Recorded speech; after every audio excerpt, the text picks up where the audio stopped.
There are worlds in this galaxy where children are taught to strip and reassemble a lasgun before they learn to read, where the sound of artillery becomes a lullaby and the tremor of orbital bombardment feels like the pulse of a sleeping giant.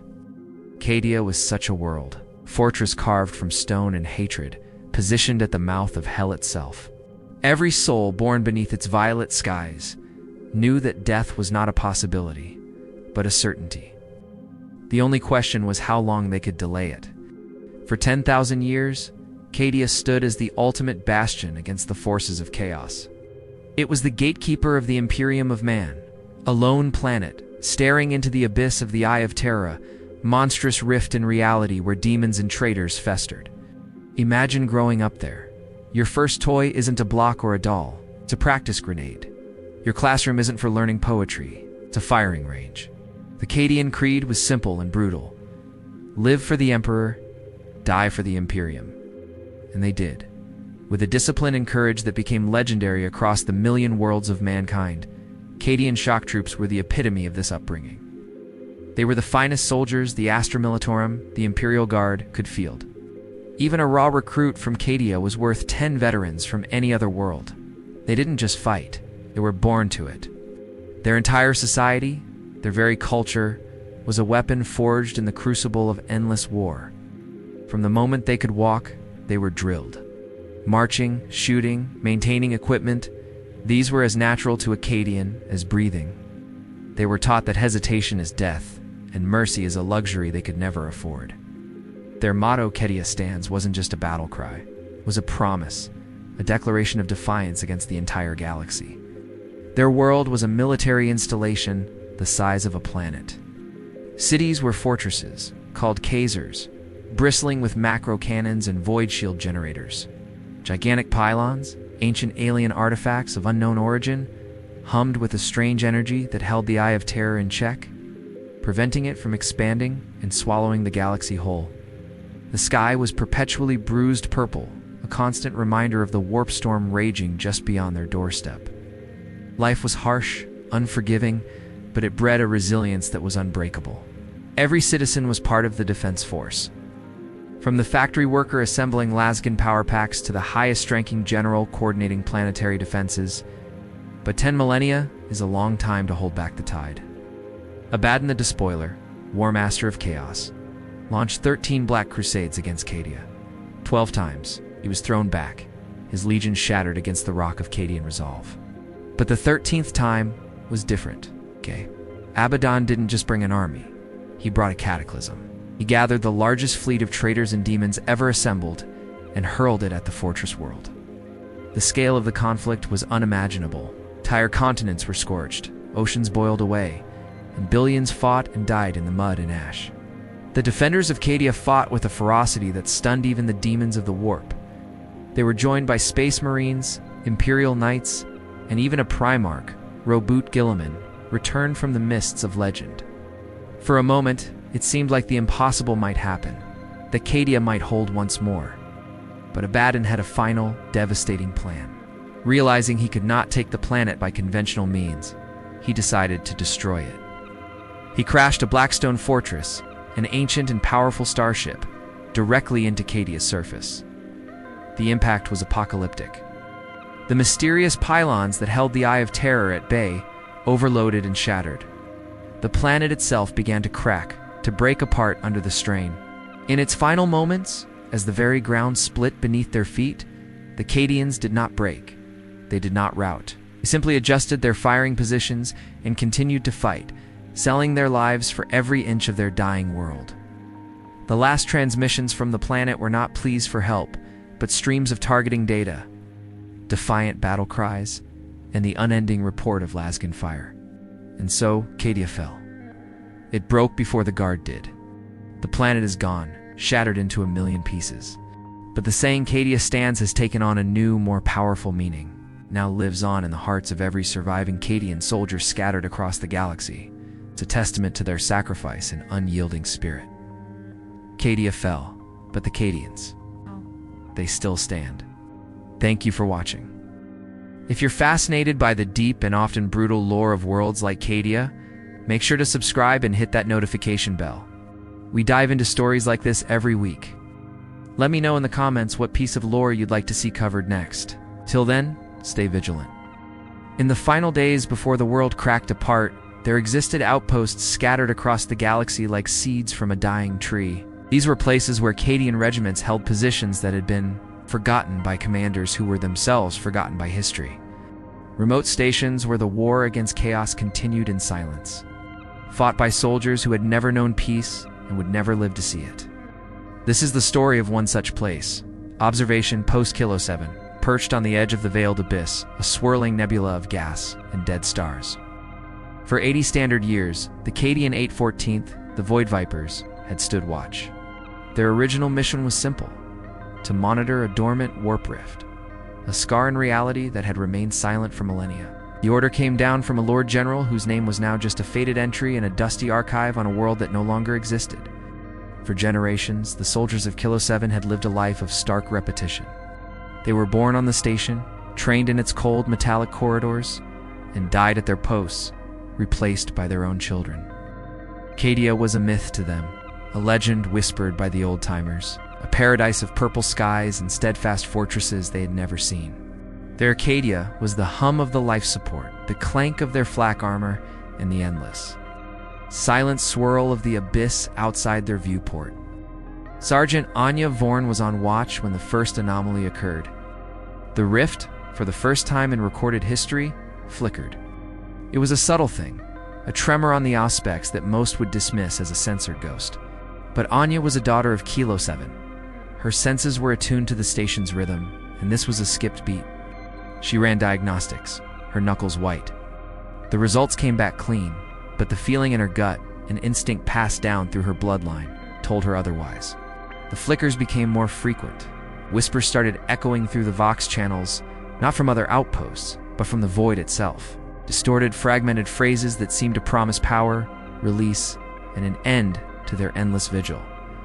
Some of the younger troopers, those who had never heard the veterans' tales of the archenemy, were tempted. They saw the whispers not as a threat, but as a promise of something, anything, other than the crushing monotony of their lives. Discipline, the bedrock of any Cadian regiment, began to fray. Fights broke out in the mess hall. Guards were found asleep at their posts, their faces pale, muttering about dreams of falling stars and screaming gods. Anya and the other veteran non-coms did what they could, enforcing drills with brutal efficiency, reminding their troopers of the creed, Cadia stands. But the words felt hollow when the very concept of Cadia was a fading dream. How can a world stand when it's a million light years away and no one even remembers you exist? Then the rift tore open. It wasn't a flicker anymore, but a gaping wound of raw, impossible color. From its depths, the whispers became a deafening chorus, and shapes began to coalesce in the void ships that defied physics, their hulls encrusted with bone and screaming faces. The war had finally found them. The alarms blared, a sound that hadn't been heard in decades. The 814th, shaken from their lethargy, scrambled to their battle stations. These guns, meticulously maintained for a war they thought would never come, were powered up. The station's macro cannons, silent for 80 years, roared to life, sending shells into the approaching fleet of nightmares. For 3 days they fought. The Void Vipers, forgotten and alone, held the line against a tide of cosmic horror. They fought in the void as their gunships dueled with twisted demon engines. They fought in the corridors of their home as impossible creatures clawed their way through breaches in the hull. They fell back, section by section, their numbers dwindling, but their resolve unbroken. In the final hours, Sergeant Vorn found herself in the main command center, the last point of defense. The air was thick with smoke and the smell of ozone. Through the shattered viewport, she could see the swirling madness of the warp consuming the stars. Her small squad was all that remained. A final, desperate Vox transmission crackled through the speakers. It was a fleet-wide broadcast, a panicked voice cutting through the static. Cadia has fallen. The planet is broken. I repeat, Cadia has fallen. A silence fell over the command center, heavier than any artillery shell. The myth, the legend, the one constant in their universe was gone. A young trooper looked at Anya, his eyes wide with despair. It's over, he whispered. Cadia's gone. What are we even fighting for? Anya looked at the trembling boy, then at the faces of her remaining soldiers. She looked at the auspex, showing the enemy closing in for the final kill. She keyed her own vox, broadcasting on the station's internal channel, her voice clear and steady. "Cadia is not a place," she said, her words cutting through the despair. "It's in here." She tapped her chest plate. "It's the duty we perform. It's the line we hold. The planet may be broken, but we are not. The Guard is not." She raised her lasgun. "For the Emperor. And for Cadia." With a final, unified war cry, the last defenders of Kilo 7 charged into the breach. Their lost fire, a final defiant pinprick of light against the encroaching darkness. They were never seen again. Their names were never recorded in any honor roll. But on a forgotten edge of the galaxy, in the final moments of an age, a handful of forgotten soldiers remembered what it meant to be Cadian. And in their final stand, they ensured that, for a few moments more, the line was held. In the vast, silent expanse of the 41st millennium, the Imperium of Man stands as a bulwark against countless horrors. Its reach extends across 1,000,000 worlds, a sprawling empire held together by faith steel, and a network of lonely outposts that dot the galactic map like flickering candles in an endless night. These isolated bastions are the unsung heroes of the Imperium, vital links in the chain of command, manned by souls whose names will never be recorded in the grand annals of history. One such outpost was designated TERS 77 Alpha, a communications relay buried deep within the frozen wastelands of Kolos Prime. Kolos Prime, a dead world on the very rim of Imperial space, was a place forgotten by the light of the god Emperor. It was a sphere of perpetual ice and howling winds, where the sun was a distant, indifferent star. Life had long since abandoned its surface, leaving behind a sterile landscape of glaciers and razor-sharp mountains of rock. The facility itself was unremarkable, a testament to brutal Imperial architecture. It was a bunker of reinforced concrete and ceramite, built not for comfort, but for survival. Its walls were designed to withstand direct nuclear bombardment. Its foundations anchored deep into the planet's frozen crust. Above ground, only the tips of massive Vox arrays were visible. Great steel spires that stretched towards the bruised purple sky. These arrays were the station's entire reason for being powerful enough to pierce the roiling warp storms that plagued this forgotten sector, ensuring that the Emperor's word could travel even to the furthest, most desolate corners of his domain. Inside TERS 77 Alpha was a warren of sterile corridors, humming machinery, and flickering cogitator screens. The air was cold and recycled, tasting faintly of ozone and machine oil. The only warmth came from the heat sinks of the main reactor, a deep, throbbing heart that powered the entire facility. For the half-dozen Imperial Guardsmen and 2 Adeptus Mechanicus tech priests stationed there, this was their entire universe. Their days were a monotonous cycle of system diagnostics. Patrol routes through the icy tunnels, and long hours spent staring at static-filled screens, listening for any whisper of a message from the wider galaxy. Their commander was Sergeant Kalen, a veteran of a dozen campaigns on worlds far more pleasant than this one. He was a man worn down by duty, his face a roadmap of old scars and new worries. He ran his small command with a quiet efficiency, his presence a steady, if grim, constant in the lives of his troopers. They were young men, plucked from their hive worlds and sent to the edge of nowhere.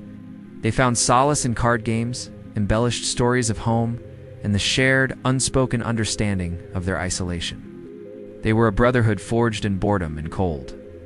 The tech priests, Magos Heuristicus Delphin and his acolyte, Omsivan, were a different breed entirely. They moved through the station like specters, their red robes a stark contrast to the gray and white of the facility. They spoke in the binary cant of the machine cult. Their augmented minds focused solely on the holy mechanisms of the Vox array. To them, the station was not a prison, but a temple dedicated to the Omnissiah. They tended to the cogitators and power conduits with a reverence others might reserve for holy relics. Their mechadendrites dancing over control panels as they performed their daily rites of maintenance and appeasement. For 5 standard years, the routine held.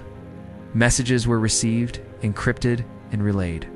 Supply ships arrived on their scheduled rotations, breaking the monotony for a few precious days before vanishing back into the void, leaving the silence and the cold behind.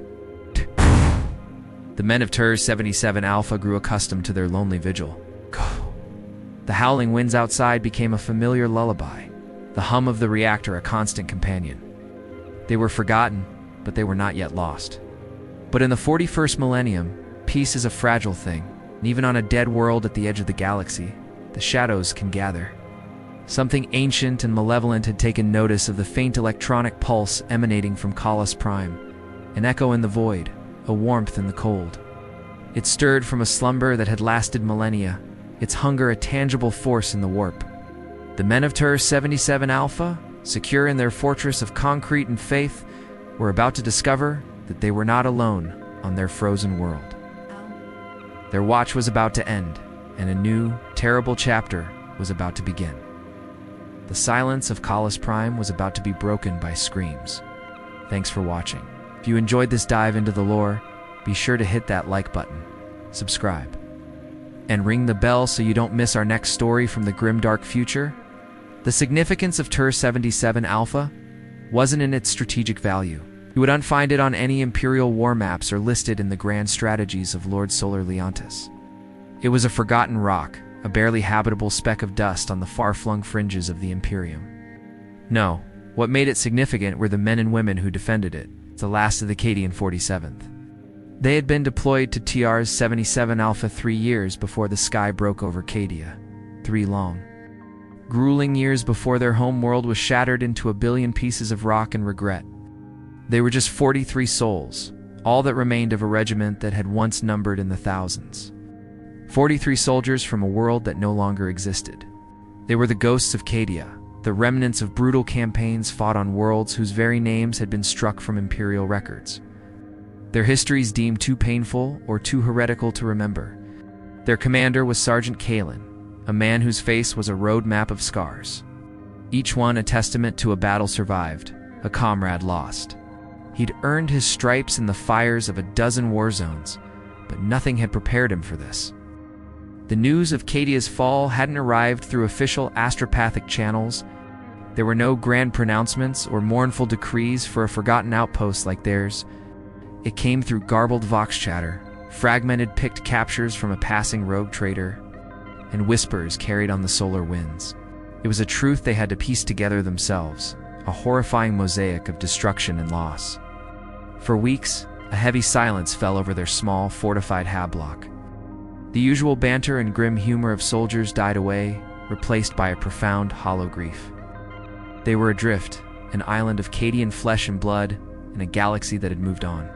Their purpose, their very identity, was tied to a world that was now just a memory, an asteroid field. Some fell into despair, others were consumed by a cold, burning rage. They were the last, the absolute last. Every other Cadian regiment was scattered, absorbed into others, or fighting under new banners. But here, on this forgotten world, the 47th still stood. It was Kalen who rallied them. He gathered the remaining 42 soldiers in the dust-choked briefing room. He didn't give a grand speech about vengeance or glory. He didn't have to. He just looked at each of them, his gaze lingering on the faded aquillas on their armor, the symbol of a home they could never return to. He spoke of duty. He spoke of honor. He reminded them that as long as one of them still drew breath, Cadia had not truly fallen. Cadia lived on in their hearts, in their discipline, in the unwavering set of their jaws. Their war on Turs 77 Alpha was not a glorious one. There were no towering alien monstrosities or grand chaos invasions. Their enemy was insidious, a genestealer cult that had festered in the planet's deep mines for generations. It was a war fought in suffocating tunnels and claustrophobic maintenance shafts, a war of ambush, traps, and paranoia. Every shadow could hide a chittering horror, every friendly miner could be a hidden enemy. But the Cadians fought with a ferocity born of utter loss. They had nothing left to lose but each other. They became masters of subterranean warfare. Trooper Anja, a sniper who once picked off targets from kilometers away on open battlefields, learned to use her long loss to clear tunnels with terrifying precision. Heavy weapons specialist Boros turned his heavy bolter into an instrument of close-quarters annihilation, turning tight corners into kill zones. They fought not for the Emperor, not for the Imperium that had forgotten them. but for the memory of their shattered home. Years bled into one another. The original 43 dwindled. 18, 10, 5. Each loss was a fresh wound. A tearing away of another piece of Cadia. They ran low on ammunition, their Lasgan power packs held together with tape and prayer. They scavenged parts for their Chimera, patching its hole with scrap metal from the mines, but they never broke. Finally, there was only Kalon. Wounded, alone, his armor battered beyond recognition, he made his last stand in the cult's primary spawning chamber. I had rigged the facility's power core to overload, a final defiant act. As the horde of hybrids and aberrant monstrosities closed in, he stood his ground. While his laspistol barking, his chainsword roaring, he was no longer just a sergeant. He was the embodiment of Cadia. He was the fortress that never yielded. When an inquisitorial team finally arrived on Turs 77 Alpha, decades later, investigating whispers of a lost regiment, they found nothing but a vast, glassy crater where the mining complex once stood. The Genestealer cult was gone, wiped from existence. In the center of the crater, they found a single, scorched piece of plasteel. Etched into it, with a trembling but defiant hand, were two words: Cadia stands. The story of the 47th was never officially recorded, but it became a legend, a ghost story told by troopers on lonely watch duties across the galaxy. A reminder that even when all is lost, honor and duty remain. A reminder that as long as one soldier holds the line, the battle is never truly over. Thanks for watching. If you enjoyed this dive into the lore, be sure to like, subscribe, and hit that notification bell for more stories from the 41st millennium. Let us know in the comments what forgotten heroes you'd like us to cover next. Until then, stay vigilant. We were the ghosts of the Grand Army of the Republic. The forgotten, the has-beens, the soldiers left behind by a war that had moved on without us. Our unit, the 73rd Legion, was once a name whispered with reverence, a blade that carved victories across the galaxy. Now we were relics, assigned to guard Relay Station Epsilon 7 on a backwater planet named Viridia, a place where the most exciting event of the year was the annual meteor shower. High Command called it a strategic reassignment. We called it a retirement home with blasters. We saw our service records filled with battles that are now just footnotes in history books, and saw liabilities. Veterans of sieges that lasted decades. Survivors of retreats that spanned entire solar systems. We had held the line at the Orion Nebula and pushed back the scourge from the core worlds. We had seen suns die and new stars being born, all from the cockpit of a starfighter or the viewport of a trench. They looked at us with our graying hair and the quiet ghosts in our eyes, and decided we were spent, used up, suitable only for garrison duty on a world where nothing ever happened. We didn't argue. What was there to say? We polished our armor, maintained our weapons, and stood our posts. The younger soldiers, fresh from the academies, would look at us with a mixture of pity and awe. They'd hear the stories, the legends of the 73rd, and then they'd see us. Just old men and women playing cards and staring at the unchanging green sky of Viridia. We became a cautionary tale, a symbol of what the long war does to a soldier. It grinds you down until they're S. Nothing left but memories and a quiet corner of the galaxy to fade away in. Life was peaceful. Too peaceful. The silence was louder than any artillery barrage. We'd run drills out of habit, our movements still precise, still deadly, even if our joints ached a little more. We trained the local militia, teenagers who had never held anything more dangerous than a farming tool. We taught them how to shoot, how to take cover, how to fight, not because we expected a war, but because it was all we knew how to do. For us, readiness was as natural as breathing. And then, one day, the sky broke. It wasn't a meteor shower, it was a fleet, not ours. Their ships were jagged, brutalist designs of dark metal that blotted out the sun. Drop pods rained down like black tears, and from them poured creatures of nightmare, a tide of claws and teeth we hadn't seen since the Outer Rim Crusades. The scourge here, on our quiet, forgotten world. The local alert system shrieked, a sound of pure panic. The young soldiers, the ones who had pitied us, were frozen in terror. This wasn't a simulation. This was extinction. My command was silent. The relay, our very reason for being here, was jammed. We were cut off. Alone. The scourge swarm advanced, a wave of death consuming everything in its path. It was in that moment, as the first explosions rocked our barracks, that something ancient and fierce woke up inside us. The ghosts of the 73rd Legion stirred. We looked at each other, and there was no fear. There was only a cold, familiar fire. We strapped on our worn-out armor, the dents and scratches each telling a story of a battle won, a friend lost. We picked up the blasters that had been our companions for longer than any lover. As we walked past the terrified young troopers, one of them, a boy no older than my own grandson would have been, asked, "What are we going to do?" I clapped him on the shoulder, my helmet's visor reflecting the hellish red glow outside. A slow smile spread across my face. We weren't relics. We weren't used up. We were the 73rd. And the enemy had just made a grave mistake. They had brought the war to us. High Command was wrong. This wasn't our tomb. This was our hunting ground. And the hunt was just beginning. If you enjoyed this story, make sure to like, subscribe, and hit that notification bell for more tales from the far reaches of space. Thanks for watching. The squad leader was a woman named Kaskrin. She had been born in the shadow of the Cadian Gate, in a hablock that shook with the thunder of void shields whenever the Despoiler S fleets tested the System S defenses. Her first memory was the taste of recaf mixed with promethium fumes. Her second was the weight of a lasgun in her 6-year-old hands. From that moment on, her life was defined by the unending war. She wasn't just born on Cadia, she was forged by it. Every day was a lesson in survival, every night a brief respite from the ever-present threat looming in the void. For a Cadian, peace was a myth, a fairy tale told to children on more fortunate worlds. For Kaskrin, the only reality was the steady thrum of the barracks, the disciplined snap of a salute, and the comforting heft of her weapon. Her instructor saw her potential early on. She wasn't just another conscript, another body to throw at the enemy.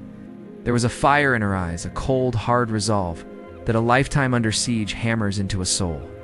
She learned to field strip her lasgun blindfolded before she learned to write her own name properly.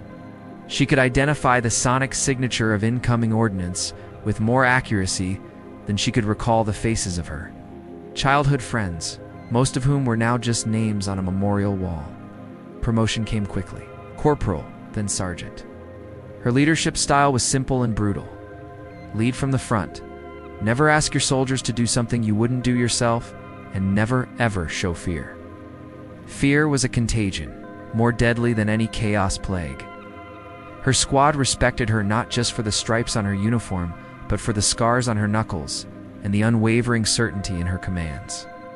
She was Cadian to the core. She remembered the drills, the endless simulations, and the bleak training grounds.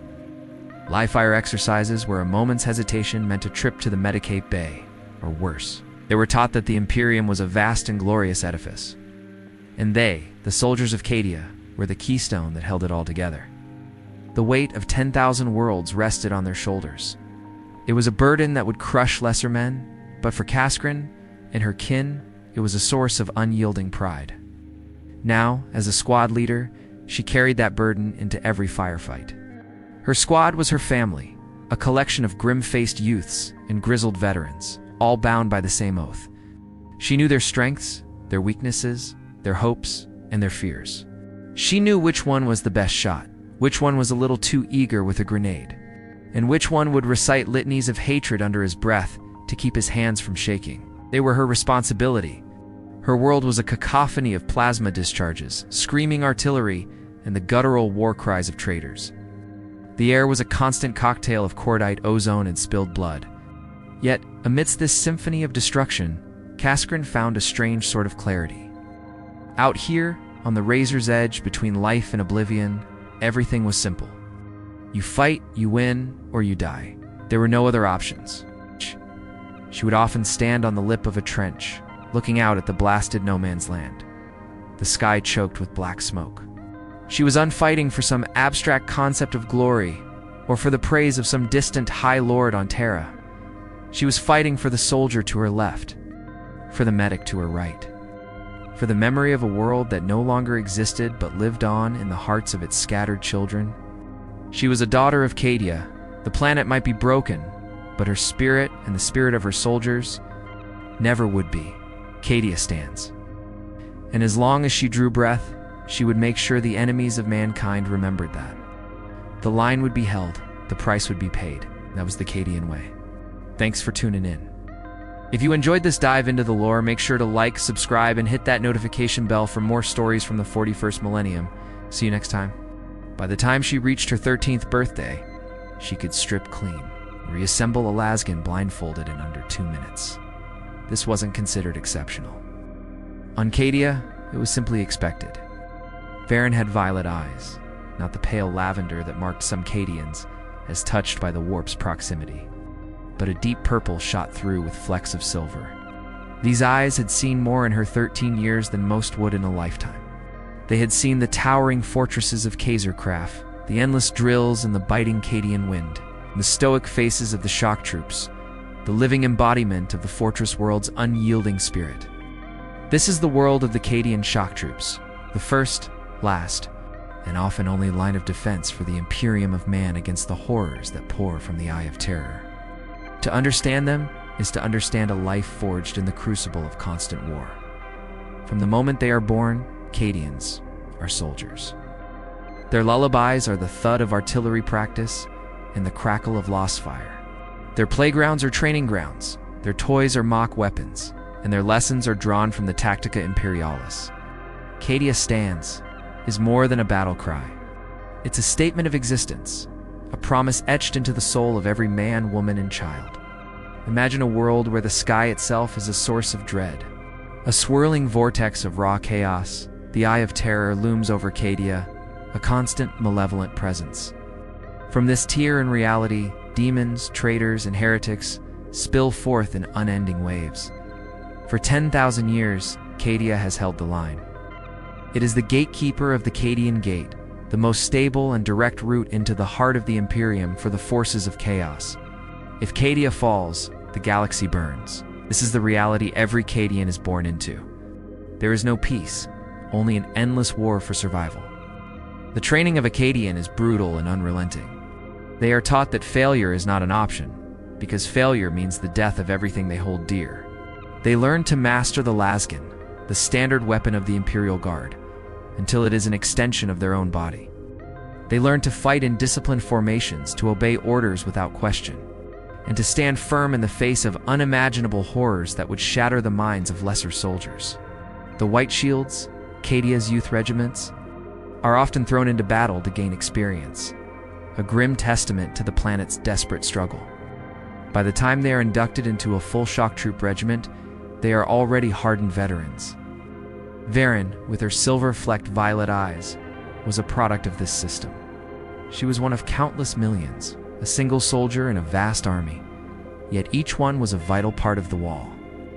Each one carried the weight of the Imperium on their shoulders, their uniforms, their casque and armor, their distinctive regimental markings. They are symbols of duty and sacrifice.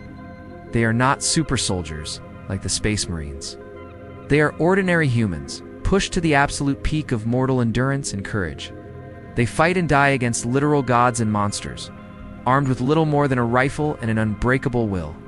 The fall of Cadia during the 13th Black Crusade was a cataclysmic event, a wound in the heart of the Imperium. But even with their world shattered, the Cadians did not break. The survivors, scattered across the galaxy, carry the spirit of their lost home with them. Their famous motto has taken on a new, more defiant meaning. The planet broke before the Guard did. Now, wherever they fight, from the darkest corners of the galaxy to the doorstep of Holy Terra itself, they are a symbol of resilience. They are the orphans of a dead world, fueled by vengeance and an ironclad sense of duty. Cadia may have fallen, but the Cadians stand eternal, a testament to the indomitable spirit of humanity in the darkest of futures. Cadia stands. Thanks for watching, everyone. If you enjoyed this dive into the lore of the Cadian Shock Troops, be sure to hit that like button and subscribe for more Warhammer 40,000 content. Let me know in the comments which faction or regiment you'd like to see covered next. Till then, the Emperor protects. Her eyes had seen the birth and death of stars through the scope of a long loss. They had watched friends die with the same flat expression she might wear while checking her ammunition counts.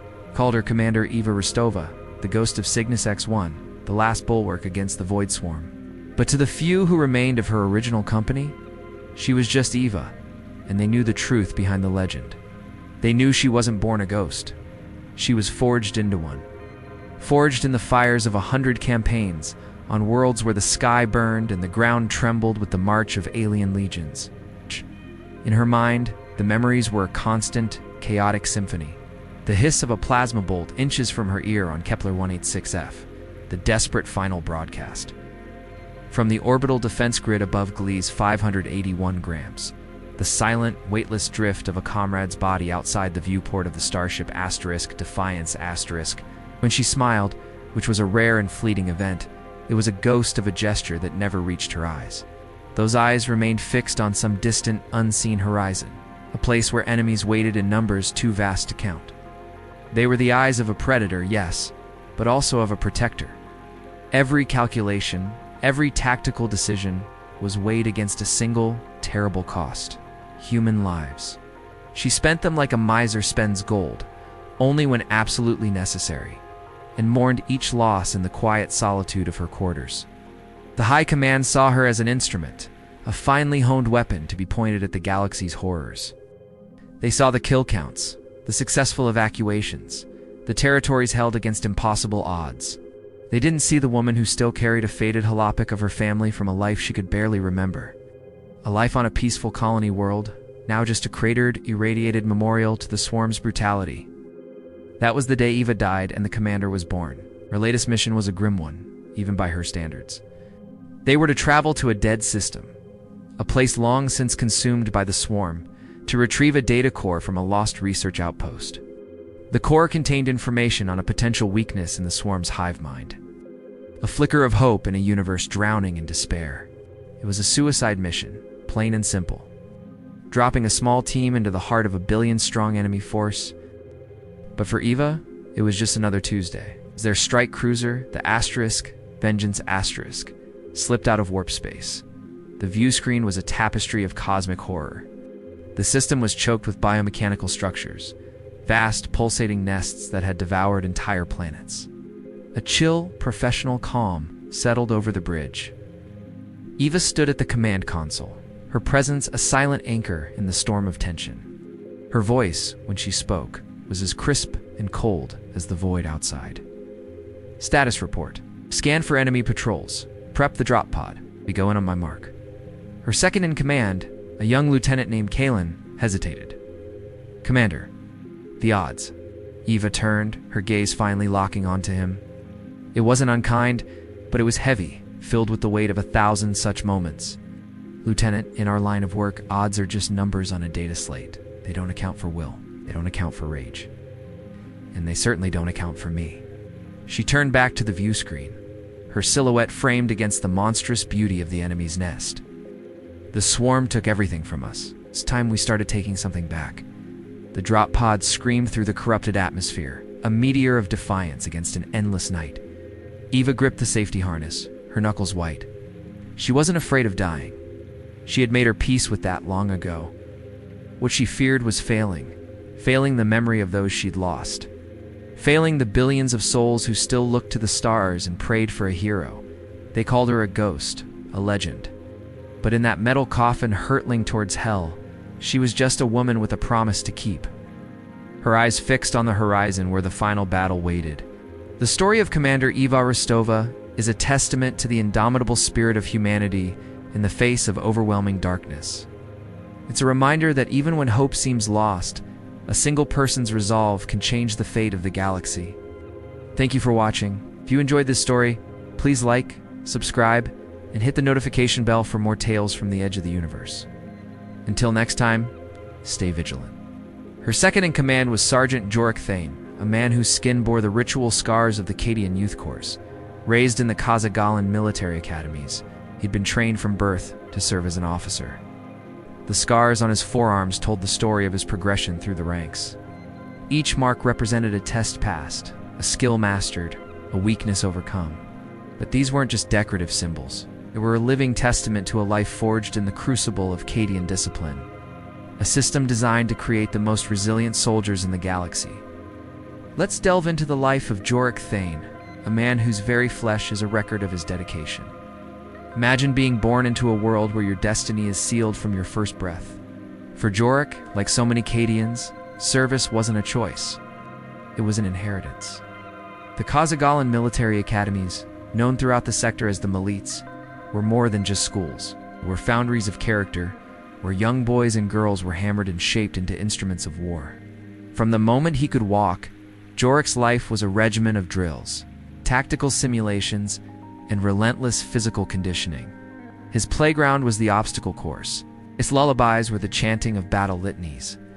The ritual scarring of the youth corps, the trophies of the flesh as they were called, began early. The first mark, a simple line etched above the wrist, was for mastering the assembly and disassembly of a lasgun while blindfolded. Another, a jagged star on his bicep, signified his success in unarmed combat against an opponent twice his size.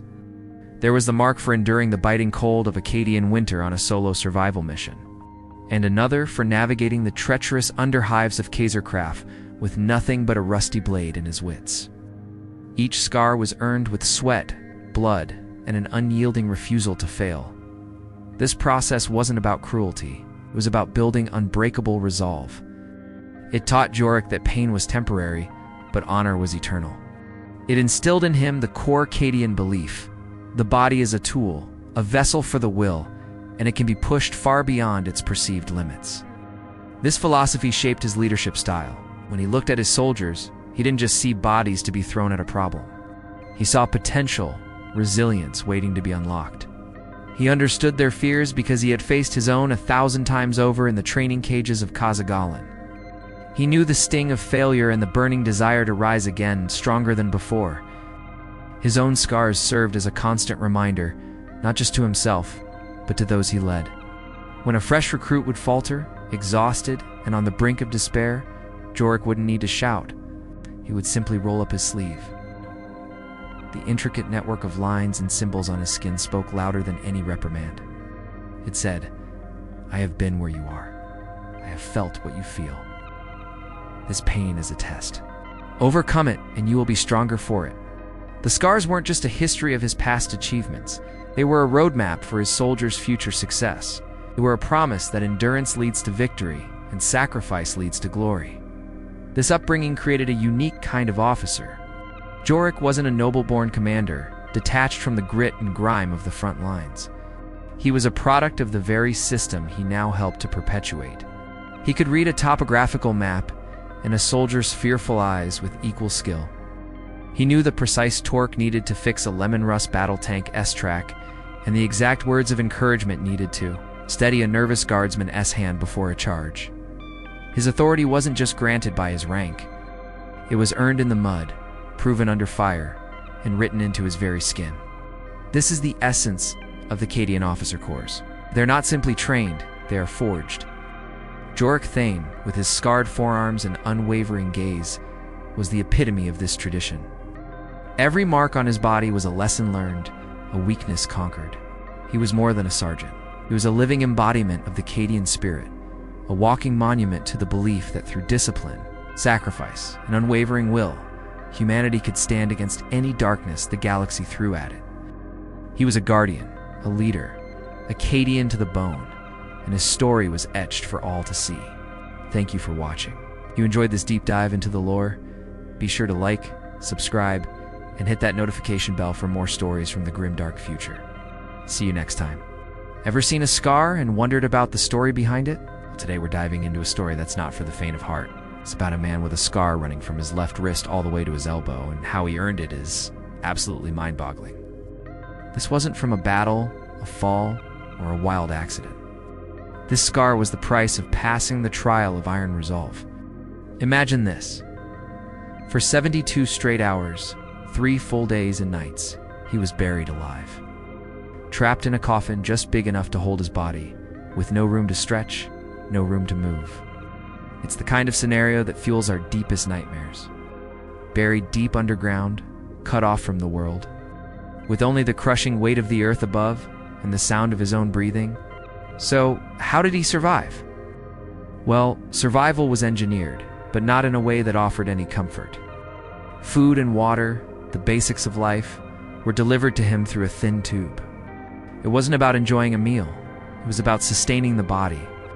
On the flip side, waste was taken away through another tube. It was a completely dehumanizing clinical process designed to keep the body functioning while the mind was pushed to its absolute limit. See, the real challenge wasn't about physical endurance. Yes, being confined in such a tight space is physically grueling.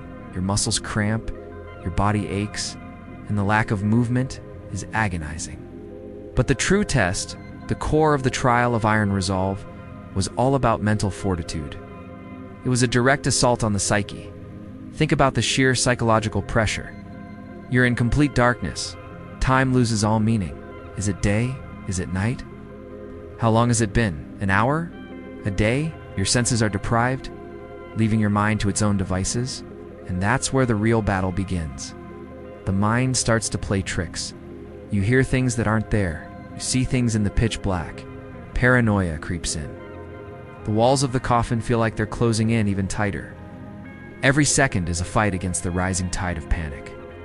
The urge to scream, to pound on the lid, to claw your way out must have been overwhelming. But that was the test. Could he remain calm? Could he control his fear when every instinct was screaming at him to lose control? This wasn't about brute strength.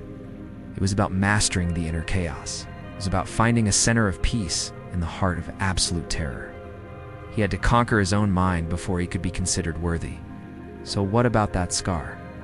How did being buried alive lead to a massive scar on his arm? Well, during those 72 hours of intense psychological warfare, he found a way to cope. He needed an anchor, something real to focus on in the suffocating darkness. He began to scratch a line into his own arm with a ragged fingernail. It wasn't an act of self-harm in the way we might think. It was an act of defiance. Each scratch was a declaration. I am still here. I am still conscious. I am in control. The physical pain was a grounding force, a sharp, clear sensation that cut through the fog of fear and disorientation. It was a way to mark the passage of time, a grim, self-made clock in a timeless void. As his anxiety would spike, as the hallucinations threatened to overwhelm him, he would press his nail into his skin, creating a new line, pulling his focus back from the brink.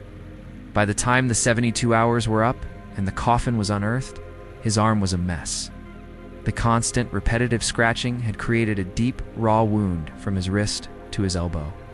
It required stitches and weeks of healing, but it left behind a permanent reminder that scar isn't a mark of trauma, that it's a badge of honor. It's a testament to his incredible mental strength, proof that he faced the deepest, darkest parts of his own mind and emerged victorious. The trial of Iron Resolve was designed to break a person, but for him, it forged him into something stronger. And that scar is the story of his triumph, written on his own skin. What do you think? Could you endure something like that? Let me know in the comments below. Thanks for watching, and if you enjoyed this story, be sure to like and subscribe for more. See you next time.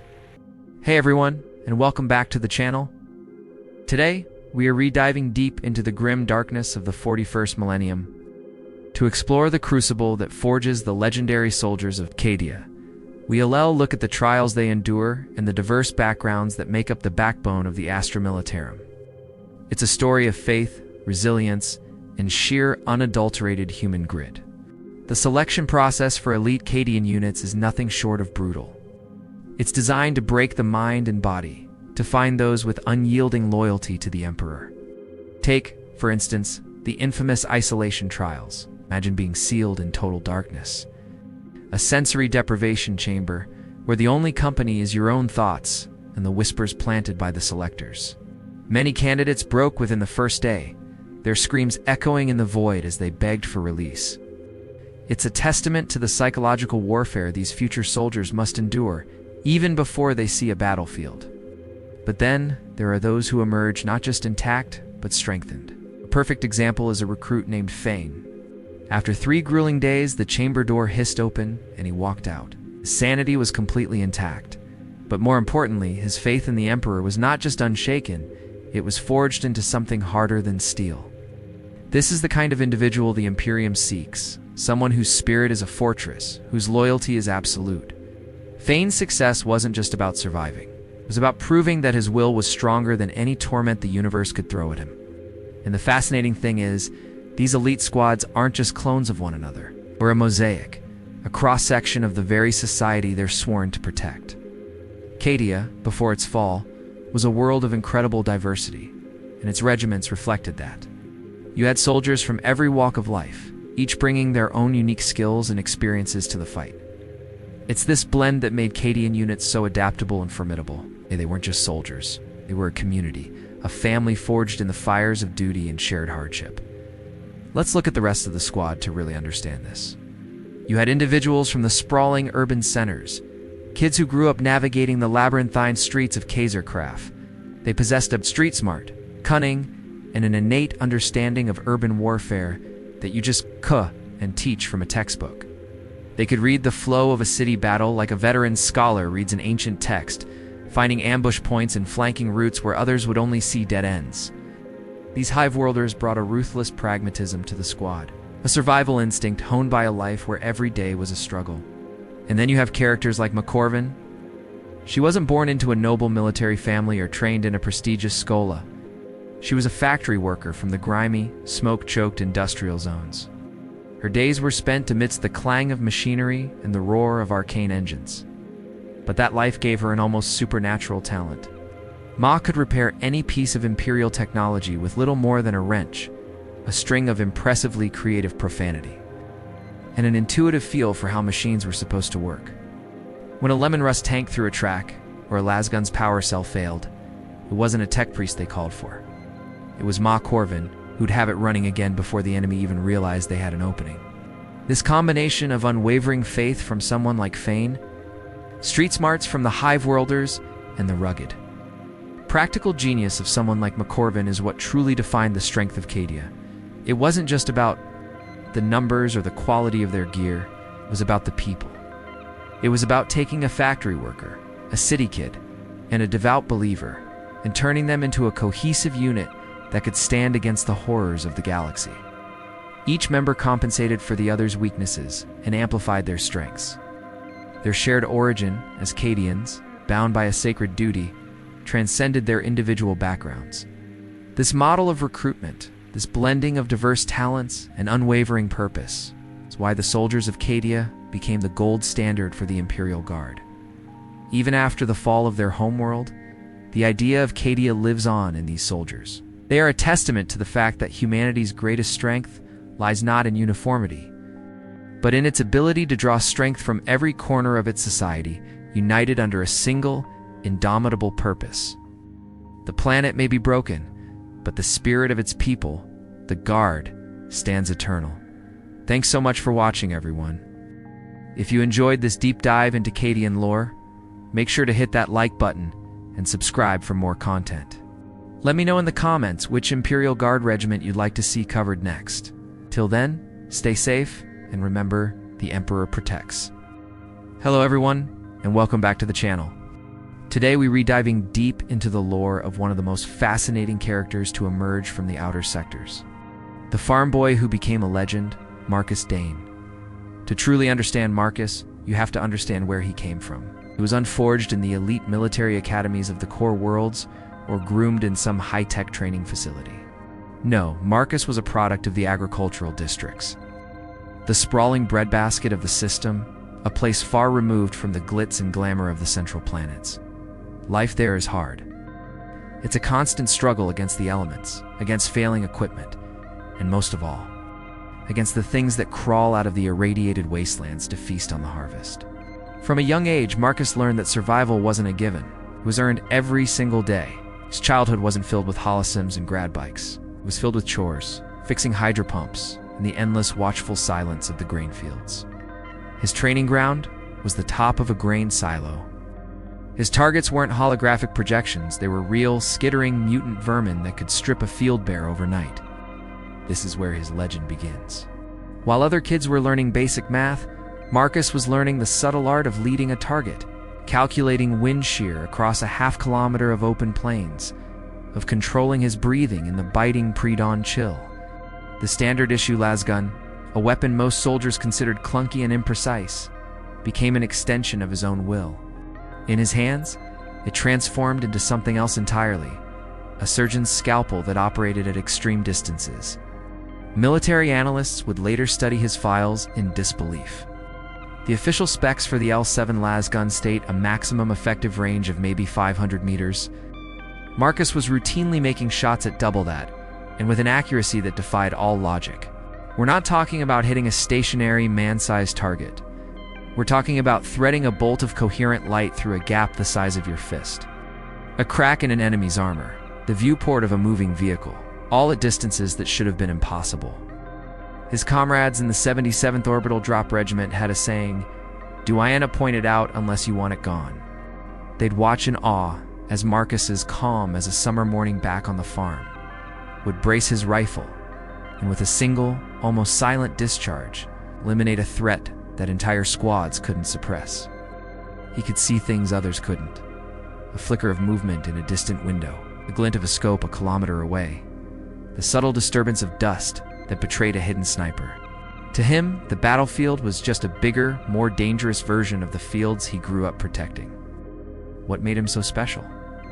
Was it a latent psychic gift? A genetic anomaly? Or was it simply the result of a decade spent hunting creatures that moved with unnatural speed and cunning? Marcus himself never had an answer. He just shrugged and said he was good at seeing the shot. This wasn't arrogance. It was a simple statement of fact, like saying the sky was blue. His aim was a part of him, as natural as breathing. He didn't just aim the weapon. He felt the path the energy bolt would take. This supernatural ability made him an invaluable asset, but it also isolated him. He was the quiet farm boy who saw the world in trajectories and firing solutions. While others celebrated victories, he would be methodically cleaning his rifle, his mind already replaying every shot, analyzing, refining, preparing for the next hunt. From the grain silos to the galactic front lines, Marcus Dane proved that greatness isn't always born in the spotlight. Sometimes it's quietly honed in the forgotten corners of the universe, waiting for its moment to change everything. What an incredible backstory. It just goes to show you that heroes can come from anywhere. Thanks so much for watching, and if you enjoyed this deep dive, make sure to hit that like button and subscribe for more lore. We'll see you in the next one. Have you ever heard the story of the girl who stared down the Iron Warriors and didn't flinch? This isn't just any tale from the grim darkness of the far future. This is the legend of Petra Voss, a name forged in the fires of Tyreek Fields. Picture this, the monstrous war engines of the Iron Warriors. Chaos Space Marines who are masters of siegecraft are tearing through the outer defenses of Tyreek Fields. The air is thick with the screams of the dying and the thunder of explosions. Veteran guardsmen, soldiers who have seen more horror than most could imagine, are falling back, their lines broken, their morale shattered. It's a scene of pure, unadulterated chaos. But amidst this symphony of destruction, one figure stands firm. A 14-year-old girl, a white shield, a raw recruit, barely old enough to hold a lasgun, let alone face down the demigods of chaos. Her name is Petra Voss. While hardened soldiers were executing an ordered retreat, a tactical withdrawal to save what was left of the defensive line, Petra did something extraordinary. She stayed. She didn't run. She didn't cower. She stood her ground. She was assigned to a heavy bolter crew, one of the linchpins of the Imperial Guard's defense. These weapons spit death at an incredible rate, but they also draw an incredible amount of enemy fire. An Iron Warrior sniper, patient and deadly, had found their position. One by one, the crew was being picked off. The gunner, the loader, the spotter, each falling to a perfectly placed, devastating shot.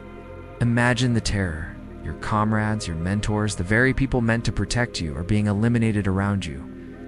The sound of the sniper's rifle becomes a death knell. Most would break. Most would flee for their lives.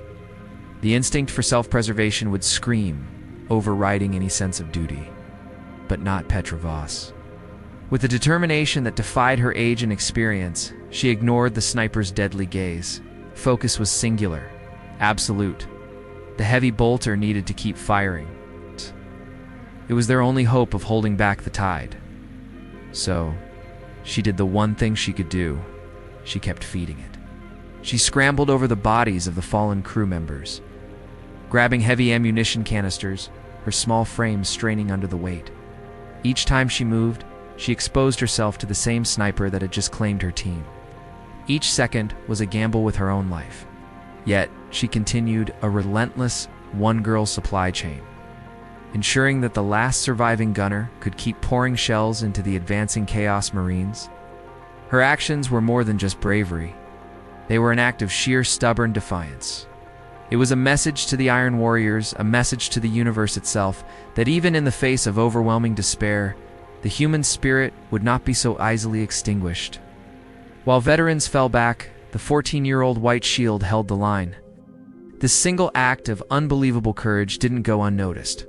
When the dust from the siege of Tyreek Fields finally settled, Petra Voss was no longer just a White Shield. She had earned her place among the regulars, her name whispered with a mixture of awe and respect. She had proven that heroism isn't about age or rank. It's about the choices you make when the world is burning down around you.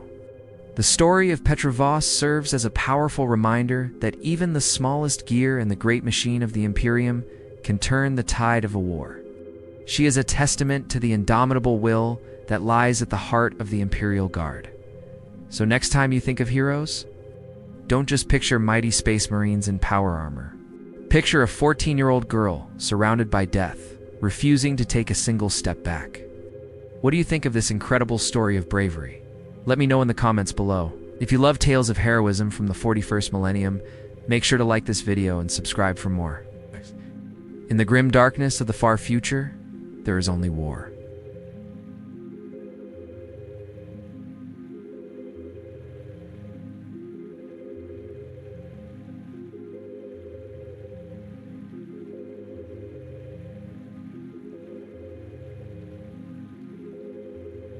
Our story takes place on a besieged fortress, its halls echoing with the sounds of battle and the screams of the dying.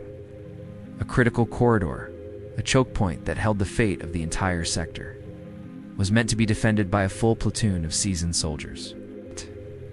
But the enemy's assault was relentless, a tide of fury that crashed against their defenses until, one by one, the defenders fell.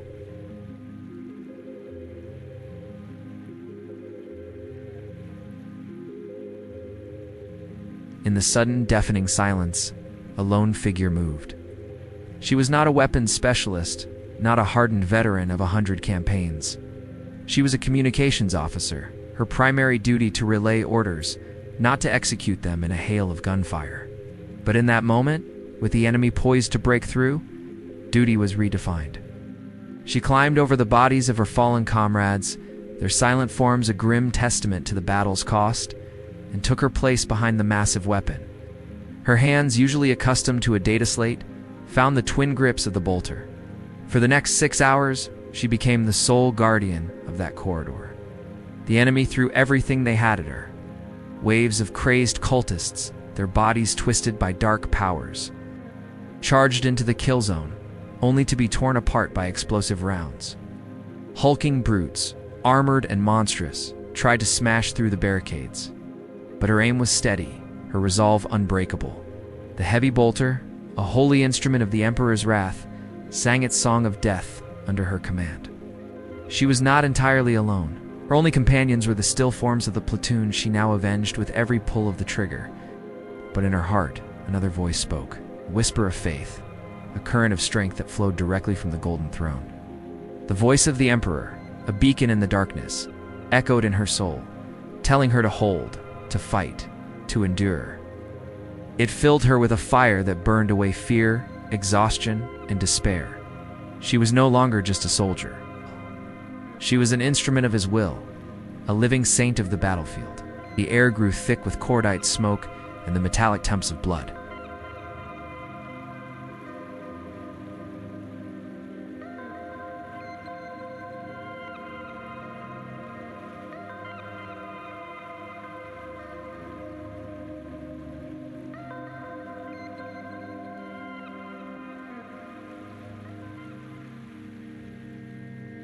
When the relief force finally broke through, they found a scene of utter carnage. The corridor was a charnel house piled high with the bodies of the enemy, and amidst the devastation, a single figure stood, silhouetted against the flickering emergency lights.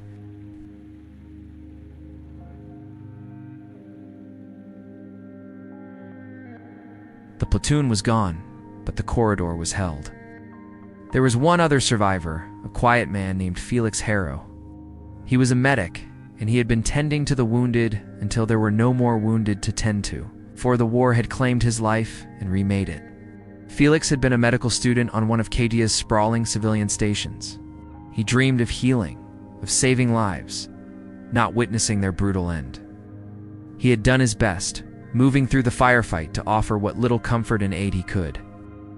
Until he was the last Manek standing, a silent witness to the woman's incredible stand. He watched, hidden in the shadows of an alcove, as she single-handedly repelled an army. The story of the lone gunner spread like wildfire through the ranks. She became a symbol of the indomitable spirit of humanity, a testament to the power of faith in the face of annihilation. Her name was whispered with reverence, a legend born in a forgotten corridor. Her only companions the dead, and the voice of the Emperor in her heart. Thank you for joining us for this tale from the annals of the 41st millennium. If you enjoyed this story, be sure to like, subscribe, and hit the notification bell for more tales of heroism and sacrifice. Let us know in the comments what other legends you'd like to see brought to life. Until next time, stay vigilant. The Emperor protects. The war. It has a way of twisting destinies, of taking a person's carefully laid plans and shattering them into 1,000 unrecognizable pieces. For him, the chaos incursions were that cataclysm, the dreams he once held. Dreams of a quiet life, healing people within the clean, sterile walls of a hospital were swept away by the tide of conflict. His name was Harrow, and the battlefield became his new operating theater. Meticulous medical training, all those years spent learning the delicate art of mending the human body, found a new, brutal purpose amidst the mud and blood of war. It turned out that a steady hand was more valuable on the front lines than it ever could have been in a peaceful city. While others flinched at the deafening roar of artillery, Harrow worked. With shells screaming overhead and the very ground shaking beneath his feet, his hands remained as steady as stone, his focus absolute. Imagine the scene, a makeshift tent, the air thick with the smell of iron and antiseptic. The only light, a flickering lantern casting long, dancing shadows. Wounded soldiers, boys who should have been farmers or clerks, lay on cots, their lives hanging by a thread. This was Harrow's world. Here he performed miracles. He could suture a wound, set a bone, and perform complex surgery with a level of precision that was nothing short of breathtaking. All while the symphony of destruction played on outside. The conditions were horrifying, conditions that would have sent the most seasoned chirurgeons of the official Medici running. They were used to polished instruments, dedicated staff, and the luxury of time. Harrow had none of that. He worked with what he had often, just a knife, some thread, and a will of iron. He improvised, adapted, and overcame challenges that seemed impossible. He pulled men back from the brink of death in field hospitals that were little more than glorified ditches. He saved lives. That was the simple, undeniable truth. In the heart of the storm, where hope was a currency scarcer than clean water, Harrow was a beacon. He didn't just patch up bodies. He gave soldiers a second chance. He saw the fear in their eyes and met it with a calm competence that was, in its own way, a form of reassurance. Each life he saved was a small victory against the overwhelming tide of chaos, a testament to the resilience of the human spirit and the extraordinary skill of a doctor who found his true calling in the last place he ever expected. The legends of his work spread through the ranks, whispered from one soldier to another. They called him the Stonewall Surgeon. They said he had the hands of a god and the nerves of a machine.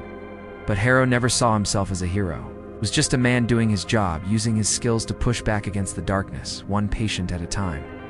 The war had taken his dream, but in its place, it had forged a legend. A legend built not in a grand hospital, but in the heart of the inferno. Thank you for watching. If you were captivated by this story, make sure to like, subscribe, and hit the notification bell for more tales from the heart of the conflict. We'll see you in the next one.